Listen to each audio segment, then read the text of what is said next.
Hello, you beautiful Spark, and welcome back to another solo episode of Spark TV. I'm your host, Danielle Lewis, the CEO and founder here at Spark Business. And today I wanted to share with you my 3 hiring rules that perhaps are a little bit counterintuitive. So there are so many amazing resources out there on the line about hiring. In fact, there are some awesome HR and recruiter businesses inside the Spark Business community, and they are the places to go when you are hiring people. I wanted to give you a lens from somebody who has probably hired maybe like 30, 40 people over the last, maybe 10 years. And wanted to share, maybe some tips that don't make it to the list, that don't make it to the guides, that don't make it to the resources, but have been 3 rules that when I've broken them, it hasn't worked out. And when I've followed them, it has. And, these are a little touchy-feely. These are a little gut instinct-y. But I wanted to share them with you because it's worked for me, and my whole shtick is if I can share my mistakes or my learnings to help you shortcut your success in business, that is what we are all about here. That's the name of the game. So the first one is, and look, I also can't guarantee that these are all PC, so we're just gonna have to go with this, all right? The first one is, if you can't follow the application instructions, you're out. You're not getting an interview. If I say, send through XYZ to apply for this role, if they don't send through XYZ, so they haven't followed the instructions, what on earth makes you think they're going to follow the instructions when they're an employee? If I say, I need this question answered, or I need an example of your work, or, whatever, or this is the platform we are using for applications, it just blows my mind how people just don't follow instructions. And I'm sorry, but if you're going to be an employee, there's going to be a few times where you're going to need to follow instructions. So that is a huge one. If people can't follow application instructions, then they're out. Okay, this is a little spicy, this one.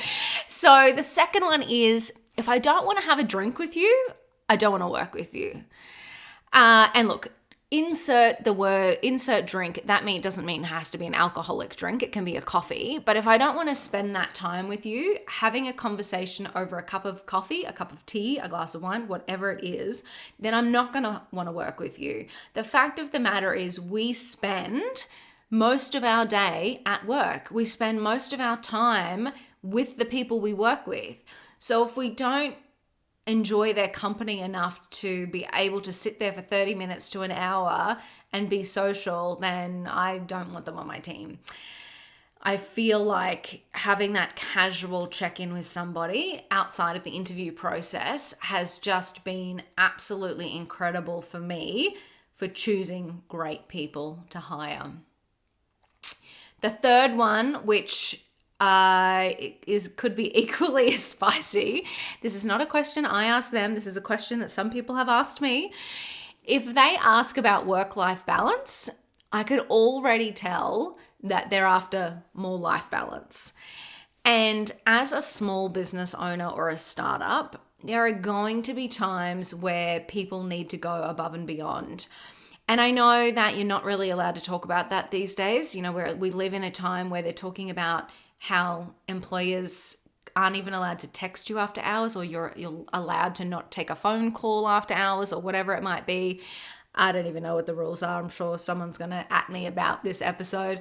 But that is just the reality of work. And I can tell you, as a, elder millennial, in my day, it was get into the office first and leave last, get all of my work done no matter what it took.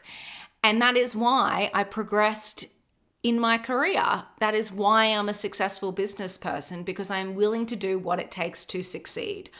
And don't get me wrong, if that's not your path, employee, that is no stress, but it's not the type of people that I want to work with.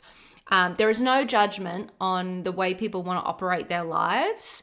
However, they're not the type of people that I want on my team. So if somebody does ask me about work-life balance, it does give me a bit of a red flag. Now, that being said, there are exceptions to that rule, right? I also work with some mums who work part-time, but then it's accepted that they're not working all of the time, that it's not their full-time job, and I approach that completely differently. I approach that into projects and task-based work rather than a full-time employee that is responsible for delivering X things every week, responsible for X clients. Those people, they can't make excuses. But if I have someone that I know I'm only employing on a part-time basis around their life on specific projects, then that's a different story. But if I'm hiring a full-time employee that needs to be responsible for things, then, that's a bit of a red flag if they're asking that up front. Whew, it feels really good to get that off my chest. But look, potentially those things don't get discussed in the guides, the blog articles, the whatevers. So I wanted to share that with you because those 3 things have just come up for me again and again and again. And I can tell you, as a woman in business, when I ignore my gut, it always ends badly, always.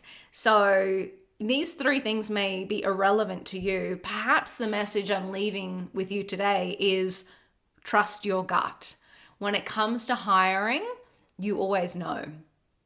If it doesn't feel right, don't do it.